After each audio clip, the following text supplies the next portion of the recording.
Hey everybody, welcome back to the Rick Shiels Golf Show podcast, episode 307. I'm home. I'm finally home, back in beautiful, sunny, glorious, incredible, majestic, elegant Manchester. How does it feel to be back after a 5-year stretch? What, not been on the podcast for 5 years? I have been, honestly, I've missed this place. I have missed Manchester. It's great to be home. I've loved all the travel this year, but home is home, innit? Do you know what I mean? There's something special about home. So we are back with the podcast, episode 307. Guy, we have got too much to talk about. Yes. And I mean, like, we genuinely have. I don't even know where to start. First off, hello. Hi. How are you, pal? I'm great. It's nice to see you. Looking fresh, I said to you this morning when I first saw you, looking very streamlined. I've lost a little bit of timber. Athletic. I'm working on myself. Working on myself at the moment. Yeah, it looks good. But yeah, I feel really good. I've been hitting the gym quite a bit, been eating better.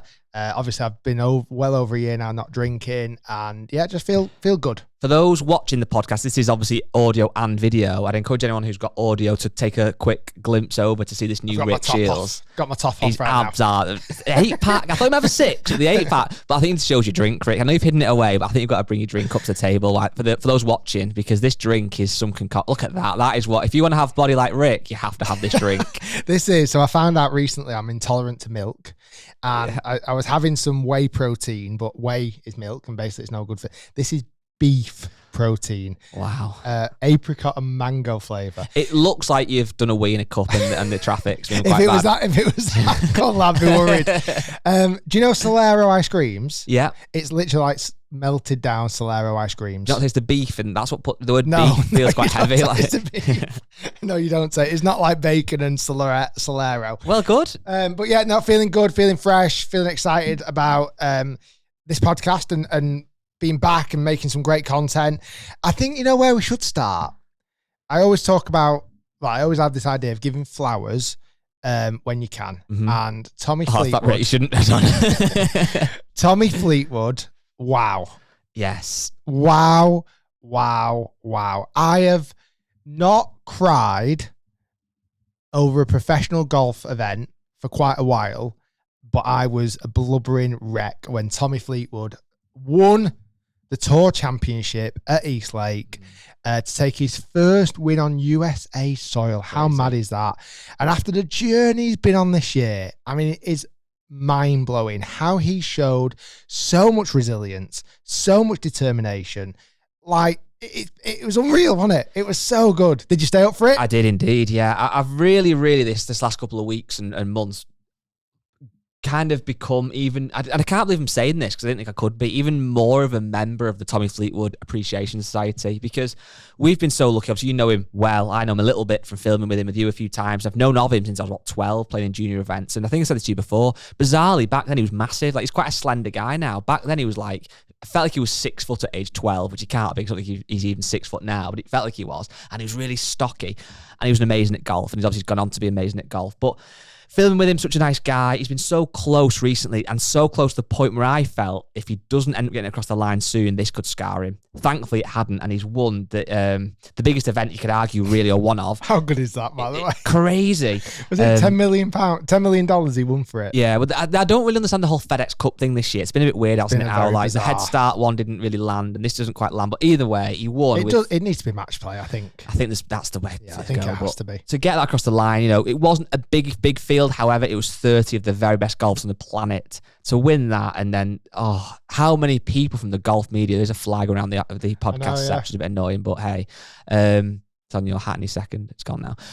But to get that across the line, see how many people came out and praised him and said how nice of a guy he is. He really is an absolute legend. Yeah, I just all of his post-round interviews over the last few months. He could have shied away from the media. Mm-hmm. I don't think anyone would have blamed him when he lost to Keegan Bradley. That was brutal. If he didn't want to do media, I don't think anyone in the world would have blamed him, because that was a really tough one to swallow, because he was leading and he unfortunately bogeyed the last hole. Keegan Bradley birdied it, but he didn't. He came out and he talked to the media, and it was very humbling, and it was very real. And he was like, I'm disappointed. Of course I am. But I'll come back stronger. Again, a few weeks later, he was in contention again, missed out, came out and did the interviews. Amazing. Just like so lovely, such a lovely person. And then finally at Tour Championship. And like you say, I think the whole world was rooting for him. And in a few weeks' time, it's going to be Europe versus USA at the Ryder Cup. But every single USA fan at Tour Championship, I'm almost guaranteed, was rooting for Tommy Fleetwood. And then his interviews after were just spectacular. I love how he said, we won it. Like, it was like, a lot of the time when the player wins, and certainly these days, it kind of came from Spieth originally when he talked about we, and it was him and Michael Greller, and like that became a new phrase like in golf. We have accomplished this. And Tommy was obviously talking about him and his caddy Ian Finnis, who again, we're going to touch on Ian in a minute, but he was talking about how it was like a we as in us, everybody watching, everybody who was rooting for him. He won it for himself, but he also won it for us, for everyone else, which is amazing. Again, massive shout out to Ian Finnis. He's been on his bag for several years now. True legend. Every time we get a chance to speak to him, he's always great with his time. Proper scouser. And you wouldn't mess with me, though, would you? You wouldn't mess with him. He is a tough cookie, or he certainly looks it. I think he looks tough, but I don't think he is that. He's a big, gentle teddy bear, but a lovely guy. Did you see the comments people were almost potentially critiquing his partnership with Finner when obviously these two events that they didn't get across the line? I saw a few rumblings on social media and a couple of podcasts, people questioning that should he be the caddy, and I completely disagreed with it, and I'm so happy they got across the line because they seem to be an incredible pair. So good. Yeah, and listen, Tommy has won so many events. This isn't his first ever victory. He's won many times in Europe, around the world. He's done incredible at Ryder Cups. Like, he is an unbelievably established player. He's just not won on USA soil yet, and now he has. But Ian had his challenges his own. Like, only, was it a year ago, 18 months ago, he had heart surgery. He was out of action for many, many months. Like, he didn't know if he was even going to be able to return as a caddy. The fact he's come back, still on Tommy's bag, the fact they've been brothers in arms for all these years. And again, I'm sure Ian Finnis should be celebrated as much as Tommy is, because again, Ian is such a wonderful person. He's been through so much himself, and it's great to see both of the boys, both local lads, absolutely smashing it. So well done, fellas. That was awesome. Do you think that'll now unlock this kind of new Tommy Fleetwood into the next year where he's going to go on and win even more? I think he is, yeah. I think he is. And also, I'd love to see him on Live. There's a spot on the Majestics team, Tommy. But yeah, it was amazing. Obviously, the Live season is also now over.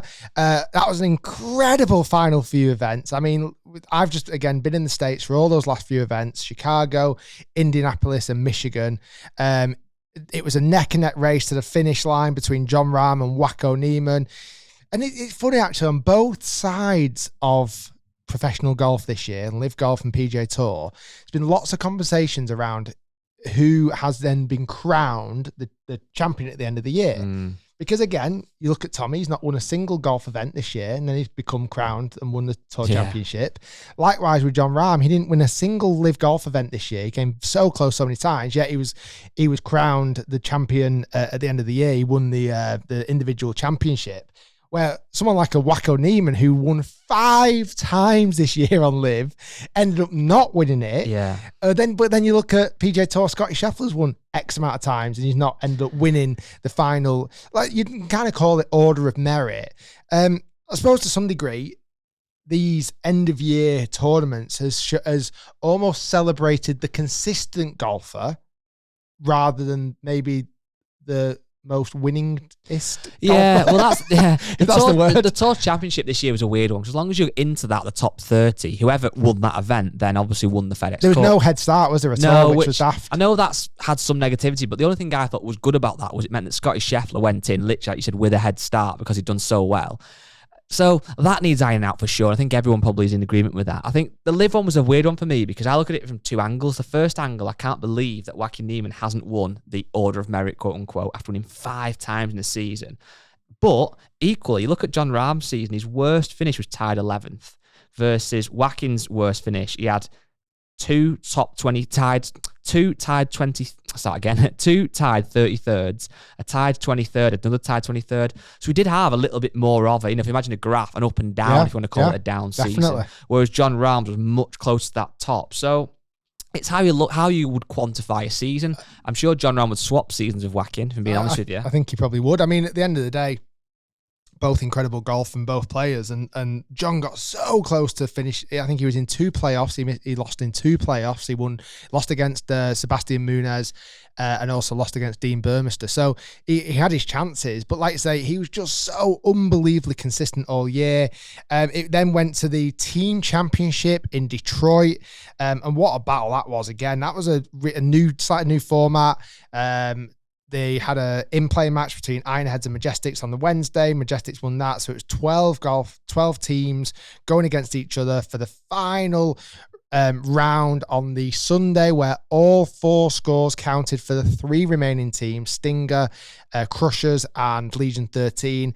And it went right. I was literally there on the 18th hole as it went down to the wire between Legion 13 and Crushers, and it ended up being 2 players from each team, Bryson DeChambeau, Paul Casey versus Tyrrell Hatton and Jon Rahm.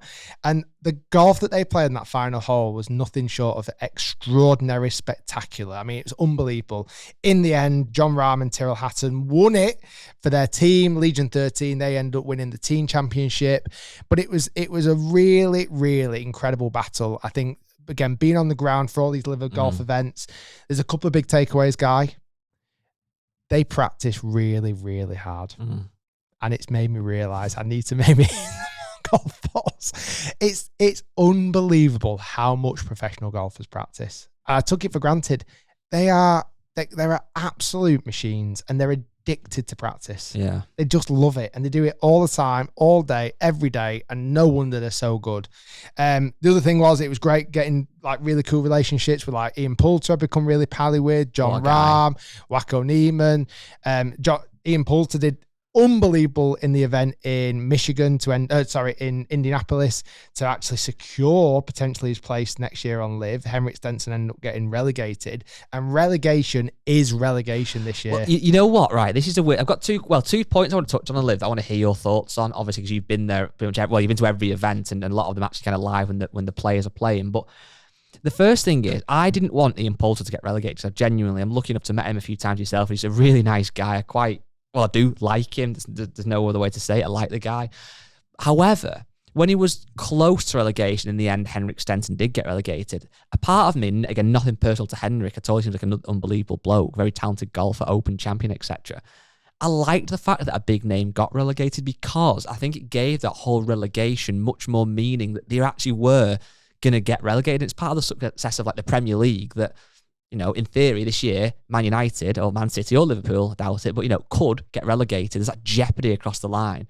And I think seeing players like that battle it out, I watched that final day, and the way that Poulter did that finish, which I'm not surprised by, he's so competitive. He's a dog when he has to be, isn't he?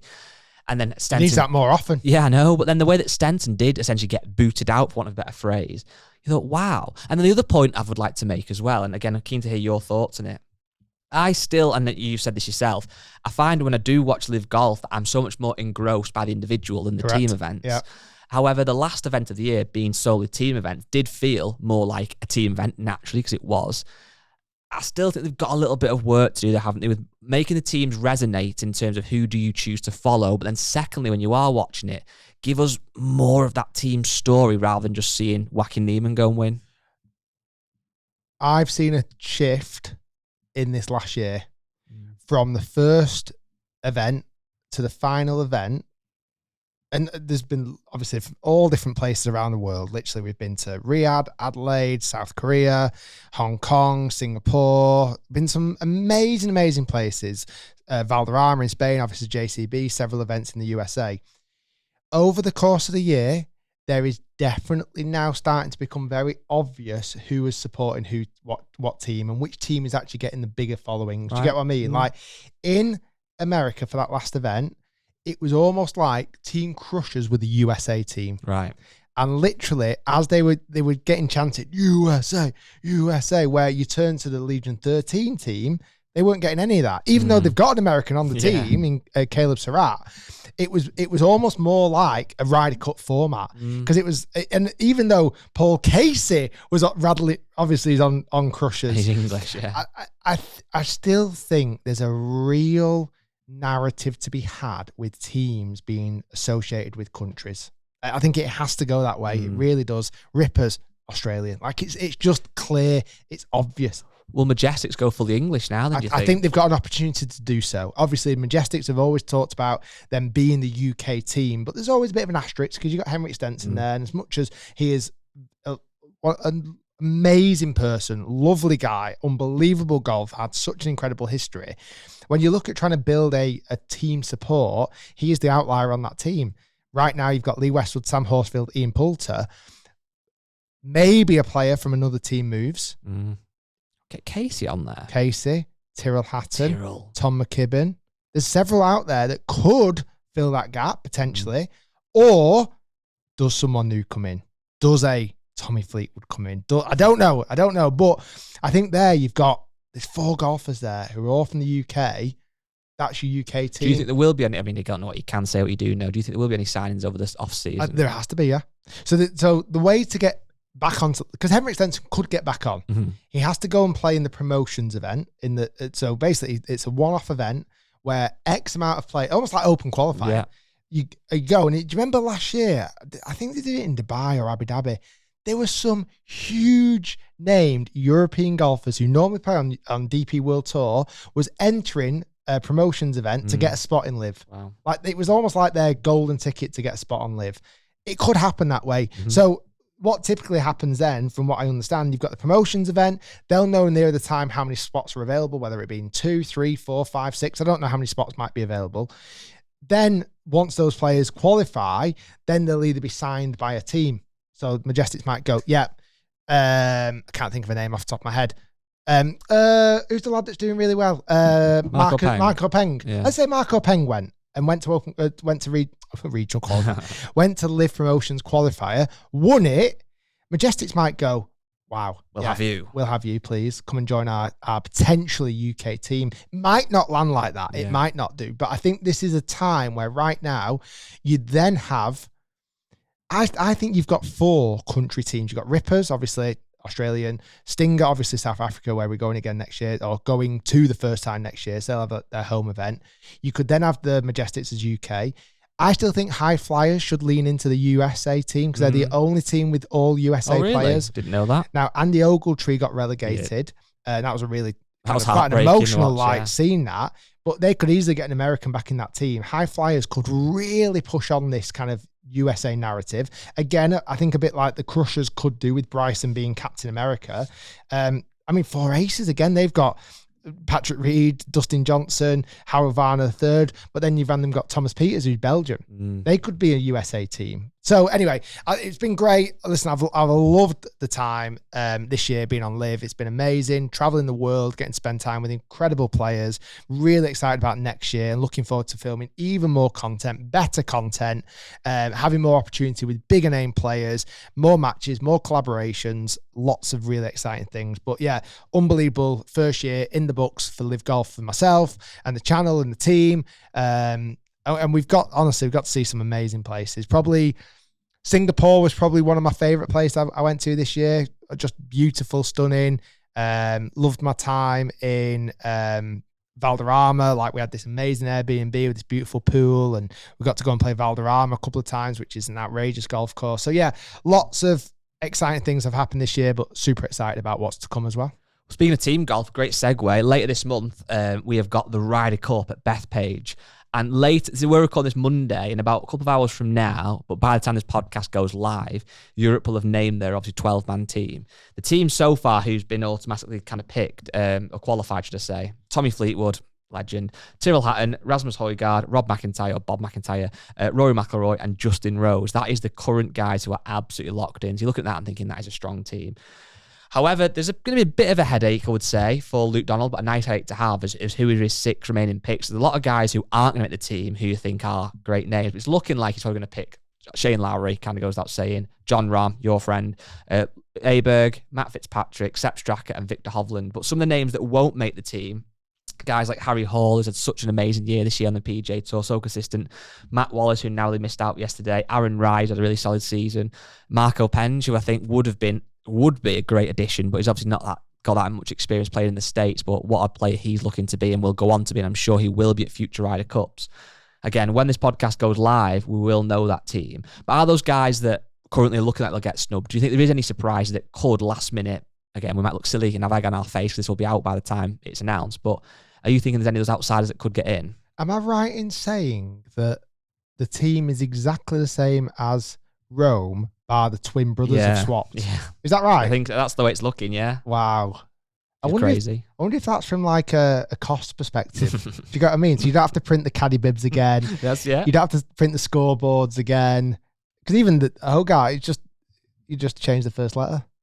Harry Hall feels a hard one. I mean, he's probably, he's not as good, you could argue, historically, clearly, as some of those names that are going to get in above him. But he's had such an amazing season on the PGA Tour. And he kind of, if you saw the comments he made the other day, there was a lot of the kind of rumour mill was that, his face doesn't fit, he's not one of the boys, he's not got in, he's not, in the in crowd. I think it's tough, isn't it, if you miss out like that? I must admit, I always think that with a certain amount of players that, Aaron Rye, I'd love to see Aaron. Yeah. If he'd have won this year, he won this year? He did win this year. Let's have a look. Sure, Aaron Rye won this year. He's been so close, so consistent, so many times. Like, Aaron Rye has been such an incredible golfer. Last year he won the Wyndham. Yeah. Just trying to think. There's a few, like, I don't know. Yeah, it's difficult, isn't it? Because do you go on recent form? Do you go on gut feeling? Do you go on friendship? Like, Luke Donald knows a load of these guys that he's probably going to end up picking. Like, it's very difficult, isn't it? Like, if you were a captain, are you more likely to pick one of your mates who you know and you trust and you get on with, and who you know is going to be in your corner? Are you going to pick a potential unknown player who, you don't know how they're going to react in that situation? They've not played a Ryder Cup before. You've not had to spend time with them. I don't know. It's very difficult. If you look at the team standing as it is right now, obviously the top 6 have qualified, but you've got the 7 down to 12, the guys who obviously haven't auto-qualified that he's probably going to pick. You've got Shane Lowry, Sepp Straka, Ludwig, Victor, Matt Fitzpatrick, and then it's Matt Wallace in at 12. But no disrespect to Matt Wallace. You're not going to pick Matt Wallace ahead of Jon Rahm, are you? So it looks like if you're going off that list that Matt Wallace falls from 12 essentially down and out, and then you bring in Jon Rahm. But then just on the outskirts of that, you've got Thomas Dietrich, Marco Penge, Aaron Rye, Jordan Smith, Harry Hall, these guys who've had really strong seasons who aren't going to make it. And, seeing that, if you saw yesterday, the emotion that came from Matt Wallace, he was in tears. Maybe naively, I've sometimes, well, no, that's a lie. I was going to say I've wondered how much the guys are actually investing in the Ryder Cup. That's obvious by the emotion when they're playing. Players like Poulter and obviously Rory, these guys absolutely love it. So it's a massive thing for them. But then seeing them actually before the event get that upset and that emotional almost proves that even more. So it's not even just like when they're there and they're playing, they get fired up. They actually are genuinely fired up all year to try and qualify because of how much of an amazing thing it is to take part in. But also think about how much it does for your career as well. Yeah. Like, it is a badge of honor. Like, you have been a Ryder Cup player. Like, whether, if you got introduced to a pro who, 20, 30 years ago, I used to play European Tour. Oh yeah, but I also played for the Ryder Cup team in 2002. You'd be like, oh my God, like, that's amazing. Like, it certainly sponsorship opportunities, and I know I'm looking at this from a very kind of business sense, but sponsorship opportunities, potential pathways it could open, the fact you've got that experience of playing a Ryder Cup, I just think it's really, really important for these guys. Do you ever feel like, this is a weird shout, but because the USA are playing for their own country, they are doing it for the stars and stripes, the bang in the chest, doing it for USA, whereas it feels like the Europeans obviously are doing it more against the USA. Like, I can't imagine that many players feeling like necessarily proud to be classed themselves as European, but the more wanted to wipe the smile off the USA's face. I also think they're doing it for the people stood next to them. I actually think they're doing it more for the captain and for the fellow players. Do you get what I mean? They will obviously get so invested.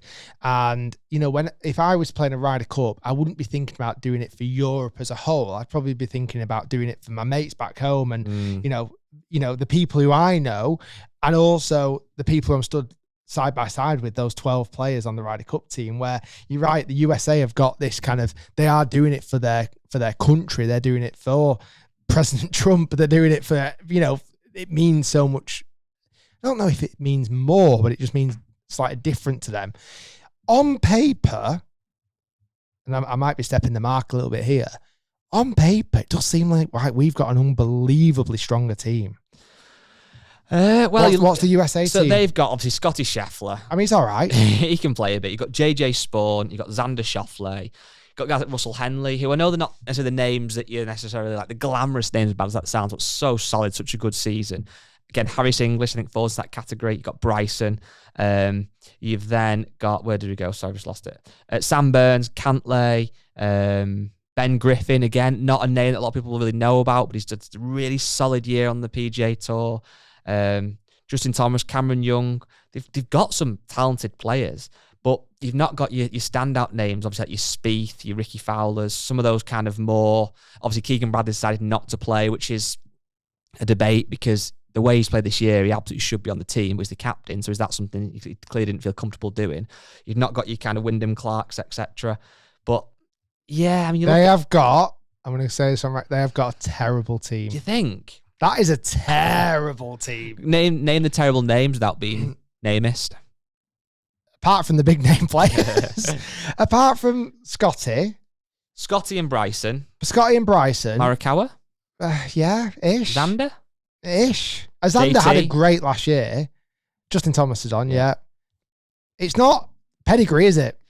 I think what it is with golf, certainly, is that you have some names who feel like they've been around forever. So, for example, on the European team, you've got guys like Rory McIlroy and Justin Rose, who it feels like any just casual sports fan will know those two names. Then you've got guys like Tommy, who, again, is becoming that kind of way, Tyrrell Hatton, etc.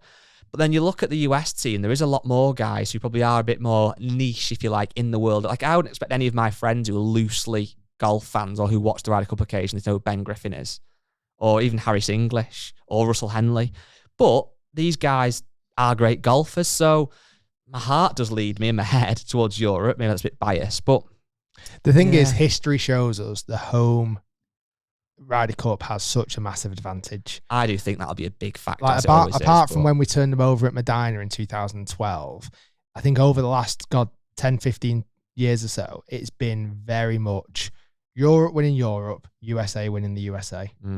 And I think in Bethpage, New York, I think the crowd is going to be absolutely bonkers. I agree. I think the crowd's going to be bonkers, and I think it's going to be not just a 13th man, a 14th man for Team Ryder Cup. Sometimes, and naively, I watch football. I'm not the biggest, certainly the most knowledgeable expert of football. When they talk so much about the importance of playing home or away, I think, but the players on the same pitch. Like, there's some people shouting or whatever, and the changing room might be a bit smaller than they normally used to, but it's still a game of football. But obviously, there's factors that make a big difference. But for me, with the Ryder Cup, I think it's that on steroids. Because imagine ridiculous. Like standing over a putt and that energy of everyone wanting to hole it versus the flip and everyone's like hoping you miss it, and the jeers, and it's nothing not going to constantly attack you. It's not like it's actually aggressive, but it's like it must be a hostile and scary feeling. I've been to 3 Ryder Cups now. They've all been European ones, and the energy, the first tee energy on the Friday is honestly like nothing else in the world. It's unbelievable. Certainly in France in 2018, it was the best golfing experience I've ever encountered. This huge grandstand at the Golf National, and it was literally like this amphitheatre of noise, this European wall that was just the energy, like you say, was just electric. And there are some USA guys, of course, around there, but they're so outnumbered, it's ridiculous. In Rome, it was the same. Like on the first tee on that Friday in Rome, this huge amphitheatre around the first hole. You remember when we played it was how big it was. And again, it's just that energy and that excitement. I've not been to a USA Ryder Cup yet until this year. I'm going to be going this year in 3 weeks.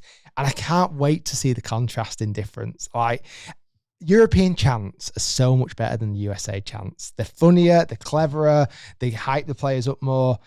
Let's be honest, all we're going to hear from the USA is USA, USA on repeat. Hear me out though. You're someone who does get sucked in by the hype of things. I'm coming back with the stars. Because I can imagine you going and going, I quite like this. And becoming back American Rick. Booing Tommy Fleetwood. Can you imagine them booing Tommy Fleetwood? It's crazy. Like, they're going to be booing the guy that they've just literally been rooting for. I mean, he will win him over. I think on European soil, we definitely win this Ryder Cup on paper. On a neutral ground, we definitely win this Ryder Cup on paper. At Bethpage, I'm not sure. I still think we win, but it's not going to be as convincingly. I'm excited. I have had spells with the Ryder Cup of I've almost not been that bothered by it and thinking, it's a bit overrated and whatever. I think haven't you been on air and said that I have completely have. And a part of me on air, a part of me still to a degree feels like that. But I also feel a bit different this year because I feel like, again, back to, worshipping Tommy Fleetwood, I feel like I've become an even bigger Tommy Fleetwood fan, so I'm absolutely desperate for him to win. I always feel that for Rory. I'll always have that relationship where I kind of just love Rory. I love Justin Rose. I've become quite a big Bob McIntyre fan. I just think I like how he plays golf. There's a lot of guys on there that I'm kind of rooting for them, really. So it's kind of like that naturally ties into the European team. I think where I do sometimes lack that spark for it, and I've said this before on air, is that like it's different for you, more American people, but you don't really have that banter. If we win, great, but who do I come into the office to the next day and give a bit of stick to? When Liverpool win or Man United lose, I'll come in and give you or Harry or whoever a bit of stick, a bit of banter, and it's only short and it's not that exciting, but it's a bit of banter. But with this, it's like, oh yeah, Europe won, back to work on Monday kind of thing. That's the only thing about it a little bit. But having said that, it's 3 days of entertaining golf, and I'd love to see, again, those guys really play well. I think the biggest thing I'd love to see an exciting tournament, though. What 3 matchups would you love to see? Oh, wow. Singles, are we going for like singles? On the Sunday, it's neck and neck. Rory and Scotty. How good would that be? Rory and Scotty, that would be unbelievable. And if Rory's at his game, that would be an unbelievable match. I'd love to see Rory and Scotty. I'd love to see Bryson versus John Rahm. Oh, that'd be quite cool. I think that'd just be epic duel. Yeah. Trying to think who else. I'd love to see Tommy versus maybe JT. Yeah, be quite 2 fairly cool. likable characters That'd from both sides. Well, not fairly likable. Tommy's very likable. JT's fairly likable. That's again, no disrespect. There's no other juicy ones, is there? Well, I'm looking at. I mean, I tell you, I'd like to see. You know what I would actually like? I'd like Tommy to take on Cantlay and give him a good scene too. I thought, Tyrrell versus Cantlay would be good. Yeah, there's a few. I mean, there's a few USA. Like again, I don't think I know Ben Griffin really, or Russell Henry, or Harris English. Again, very respected guys, but I don't really know what to think. When was the first time you learnt about JJ Spawn? When he lost at the Players. Yeah, do you remember? Yeah. We came and watched on that Monday. We watched on the TV. I didn't know anything about him till that, and now he's on a Ryder Cup team, and it's just I don't know. But then. Flip side, I remember Oberg making the team, and I knew nobody knew anything about him. Well, Oberg had made the team after never playing in a major, which is mad. I could get your point, and I do agree with it. But on the flip side, how do we rank players in terms of historically? It's on wins. It's certainly on major wins, isn't it? So right now, this is a very naive comment to make, but I'll make it for the point of the argument. Although arguing against myself, as much as we're praising Tommy Fleetwood. Tommy Fleetwood to this day has got no major victories, and he's now got 1 PGA Tour win, which obviously came last week. If you look at JJ Spawn, he's got a PGA Tour win in 2022, and he's got an actual US Open, that's there for his whole entire life. So he is a major champion. So in terms of like deserving to be there and be legitimate. You're right.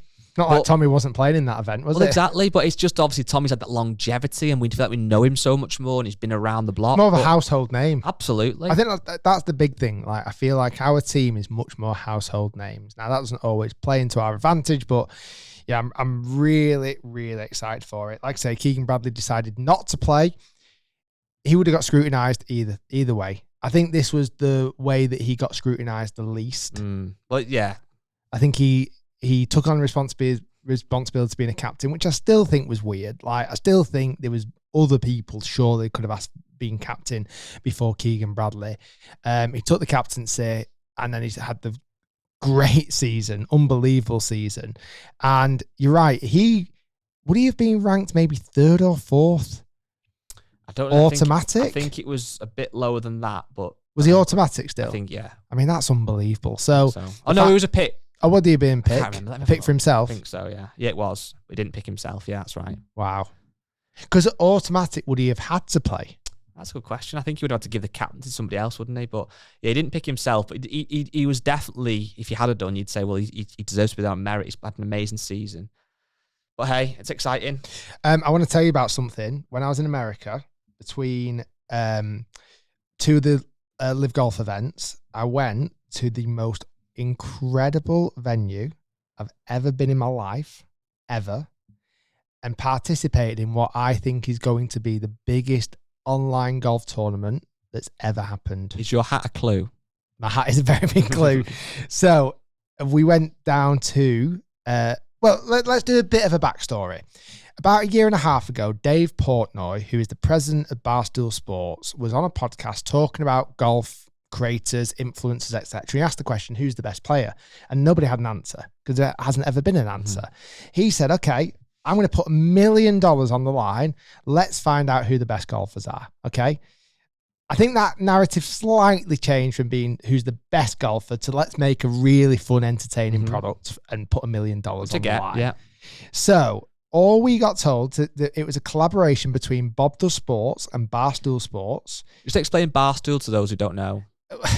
It's very difficult. If you are in the UK, we don't have anything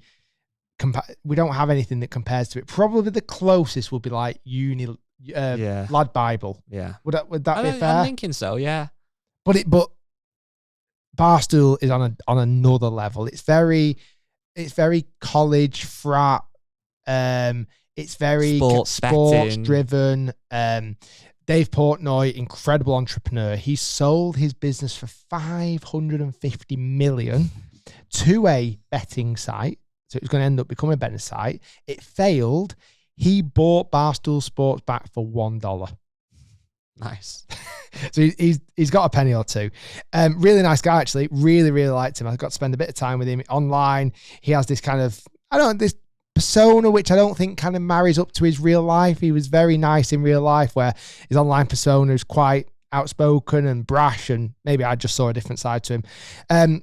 All we got told from Barstool Sports and Bob Does Sports, make your own way to Big Cedar Lodge between this date and this date. We're not going to tell you the format. We're going to cover the accommodation. We'll look after the format. Just turn up, right? 48 of the biggest golf creators said, okay, we'll do that. And every one of us made our own way there, and we turned up to Big Cedar Lodge. And I can't tell you loads about it, but let me tell you something. The format I didn't have a clue about. They absolutely nailed the format. It was unbelievable. It's going to be a series of videos that are going to come out on Barstool Sports and Bob Does Sports channels, kind of end of October, November. So you got a little bit longer to wait. There was drama. There was allegations. There was fighting. Wow. Like, pretty much. This is just you and Peter Finch. This is just me and Finch. There was emotion. There was tears. There was champagne. There was $1 million. There was more than $1 million. It is, honestly, I can't wait. I cannot wait to see what is produced from this piece of content. And did the angle get moved from the best player to more of a... Yeah. I think that's a good shout, because I don't know about you and I don't know about the listeners, and that's ultimately listeners and viewers what matters. But I find it sometimes a little bit like, I like a one-on-one match. If you're playing Jimmy Bullard or GM Golf or Grant, like who wins, that's quite entertaining. But for me personally, I don't have this big like affinity to who's the best golfer on YouTube, because it's kind of like, well, even if we say it's Brad from Good or one of those guys who are really good, that's great. But like, so what? I don't watch for that. No, it moved. It helped if you were good. But you also ended up being on a team with lesser.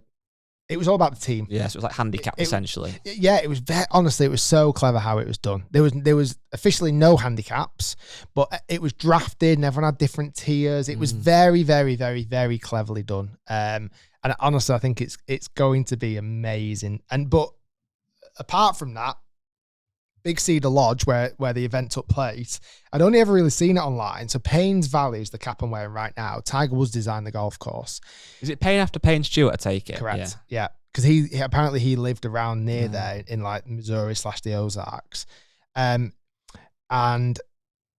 it's one of the most interesting, beautiful, I'm going to say this in a weird way, easiest golf course I've ever played.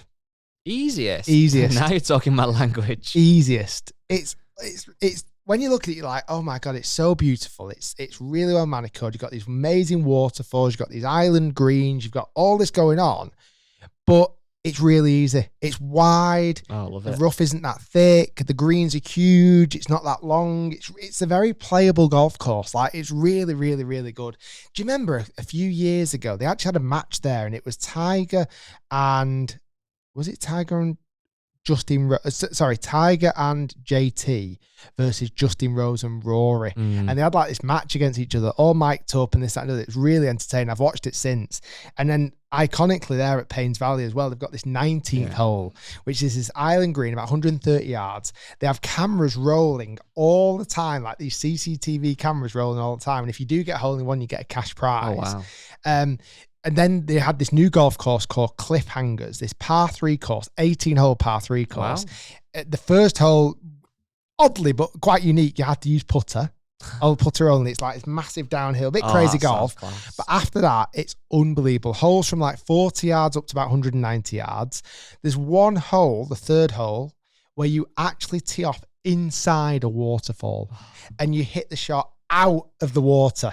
Honestly, it's the cleverest awesome. Location. There's about 5 or 6 different golf courses there. There was one evening I went out because I actually extended my stay there because the tournament ended on Saturday. I actually didn't have a great deal to do for the next few days, so I actually spent a couple of extra days out there. Got to play a bit of golf, did a bit of practice. The only thing that was a little bit weird about the place, and it's just the nature of it, because it's the Ozarks, and it was very much built. Johnny Morris, who owned Bass Pro Shops, he set up this Big Cedar Lodge because he wanted to make it like almost like this fishing place, this fishing center. I don't want to say center, that's the wrong thing, but a village, I suppose. But it ended up becoming golf, fishing, other archery, shooting, and there's a lot of dead animals everywhere. Really? Yeah, not just hanging around. Well, I literally hanging around on the walls. Right. What do they call it? They have it has a name. Taxidermy or something like that. It was everywhere. Really? Everywhere. So in my room, I think I had a deer. I had a, was it a fox or something? Like literally just up it. It was a bit bizarre. A bit weird. In the gym, I went to the gym a couple of times. Literally, there was more dead animals than there was free weights. It was ridiculous. So yeah, I had an amazing, amazing time there. And anybody, I promise you, anybody that's going to go there, like if you have an option to go to Big Cedar Lodge, absolutely do it. And for golfers of any ability, do not be scared about playing Paynes Valley, because as much as it's a Tiger Woods golf course designed, it is so beautifully fair. Honestly, it's a really nice golf course. It does sound, bits I've seen online, it sounds unbelievable. I'm very excited to see the content that comes out the back of it. You couldn't lose a golf ball, guy. Yes. yes. Even you couldn't lose a golf ball. Speaking of one great golf course, another. I've had a great email in, Rick, off a guy called Joe. So we have had lots of emails. We're going to answer lots more, obviously, in the coming show. So please do emails, podcast@rickshiels.com. And it says, "Hi, Rick, long-time channel watcher and podcast listener. I recently had what I perceived to be as the privilege to play one of the greatest golf courses in the world, Trump Turnberry. What a special place and golf course. Every box is ticked with this place, and the staff and caddies make you feel every bit welcome on these famous grounds. However, after posting a couple of pictures and videos online from a day at playing it, I always get to, how do you say the course? Ailsa course. The post received so much hate from so many golfers and non-golfers stated their disgust for anyone to visit such a facility. I'm now starting to question if I am the odd one out for keeping politics outside of golf and playing a golf course owned by a controversial figure in Donald Trump. For me, it was a bucket list golf course. Basically, it goes on, but essentially, his long story short was, what do you think about this kind of stuff? Because you've played, obviously, as have I. You've played lots of Trump courses. You've said yourself on this podcast many times that Trump Aberdeen is one of your favourite golf courses. Only about 3 weeks ago, it held a DP World Tour event. So, obviously, DP World Tour are playing on Trump's golf courses. Tough one, isn't it, I guess? Yeah, I've always tried to keep politics out of golf courses. I have loved playing several Trump-owned golf courses. I mean, they are spectacular. They're unbelievable. I don't know, because it's very, very difficult. We're from the UK. It's not our political system, albeit he's one of the most powerful men in the world. People have different opinions. I very much try and keep politics out of it. I'm always very worried, scared of filming at these golf courses because of the public reaction. But at the end of the day, they're golf courses that people are going to want to play and enjoy. And Turnberry, for an example, me played it on a beautiful evening. Oh, incredible. It is one of the best golf courses in the world. And regardless of who owns it or where it's not like you get to the first tee and Mr. Trump, Donald Trump's the starter. Well, it was for us, tee. but we had a special tee time. Like it's one of those things. And like you say, I think DP World Tour have been there. Our friends at Stay Shore Champions have been there. At Trump Aberdeen. Liv have had Trump events, haven't PJ they? Tour are going back to Trump Doral next year, the one where Liv was at this year. Liv are going to, I believe, a Trump golf course next year in Virginia. So I think the thing is different for you because you're putting what you do online as a creator. But like if you're a regular person, you're going playing a Trump golf course. It's like, well, if you do put stuff online, there might be some negatives or people who want to express their opinion. But if you don't really want that, then maybe just don't put your pictures online or have its only friends and comment. It's not that big of a deal, really. Not really, no. If you enjoy it and you want to play it and you've got no issues with the politics, go and play it. Also, the courses that were there before Trump bought them, like Turnberry, it's like, well, it's still, Turnberry was Turnberry before he bought it. If anything, he's made it better, to be fair. But it's like, well, you shouldn't not play it if you get the chance to. It looks very expensive, but you shouldn't not play it because of that. The service, the food, the welcome, the condition of the golf courses, the little finer touches at every single Trump course I've ever played has been spectacular. And it's very kind of uniform. Like every single Trump course I've been to, you get that really top end level of service. And it's incredible. It's such a unique experience. Yeah, before we round this podcast up, a little touch. We're going to do some hit filming this afternoon, Rick. So we've got some. I'm actually quite excited for these. It's not something that normally gets the juices flowing, but TaylorMade have got some new MG5 wedges out now. The reason I'm excited is for a couple of reasons. Firstly, you have been a fan of TaylorMade wedges before. You've got Vokeys in the minute, but you've had TaylorMade wedges. But this year, TaylorMade have gone with this MG5 and said we're making them forged. So actually, not a lot of brands of wedges are forged. Like Vokeys, for example, are a cast head. And TaylorMade have come out and said, look, we want to make our wedges the softest feeling, the best feeling wedges in the world. Here you go. So that's interesting. They've got some new grooves, maybe a better spin out the kind of wet grass. I'm excited to see that. But also, it's a weird one because it's quite well known that guys like Scotty don't use TaylorMade's wedges, he uses Vokeys. Rory's kind of dipped in and out. So I think this is the time now where TaylorMade really need to stamp their foot down and say, we make wedges to properly rival Vokey, if not outperform Vokey. So let's see how they go. Had a weird year, TaylorMade, haven't they? Driver-wise. Yeah, just like a lot of their players have done great. Mm-hmm. But then a lot of their product isn't always being used, or their latest product isn't always being used. It must be a weird year for them. Well, it is interesting when you look, again, I know we've had this chat before and we'll have it many more times again, I'm sure, but like these brands bring stuff out every single year to try and sell more product. But so many players, and certainly the ones that are unsponsored, use much older products because they found something they like that's reliable. And I think it might be a strategy for some of these brands to say, look, we want Rory to use our latest driver and Scotty Scheffler. Obviously, they're huge assets, but if they're not happy in it, let them use what they want. Just use the latest bag. Yeah. Make sure you got TaylorMade on you somewhere. Yeah. And use the latest head covers. Do you not think, though, in a weird way, for me, he's a bit more, kind of hopefully a bit more savvy to it. When a player does put a club in the bag straight away, it almost says two things. It either says, wow, they're really impressed with it, which is what the brand's going to think, or it says, can't make a difference. These guys have tools that they absolutely love, and they want to have the best tools for their game to win events and win majors and win PGA Tour and live events, etc. So then if you suddenly give them a new one, is it that different? It might also tell you they didn't like the old one. Exactly. On a last note, we probably could have said this earlier on in the show, just a huge thank you to you guys for listening and watching. And also the main channel has now surpassed 3 million subscribers. Wow. 3 million subscribers. I mean, which is crazy. You know, this journey started 13 years ago making YouTube videos. We've done 2,500 videos on the channel, on the main channel now. Across all 3 channels, this channel, the podcast channel, and the hit channel, we've surpassed over 1 billion views. Billion. So thank you for your support as always. We really appreciate everything you do. To my wonderful team, to Guy, to Matt and Gabe. We got a new lad behind the 1s and 2s today, Gabe. All the wonderful team upstairs who work really hard on making incredible videos. Thank you to all those guys as well. And again, let's keep pushing. Let's get to 4 million, 5 million, 20 million. Let's overtake Mr. Beast. What's he on? 450 million. So we've got a little bit of way to go yet. But it's very much appreciated. And I don't want to make any empty promise about the podcast. We will just do them when we can. and we'll do them as much as we can. Thanks for listening. Thanks for watching. And we'll see you when we see you.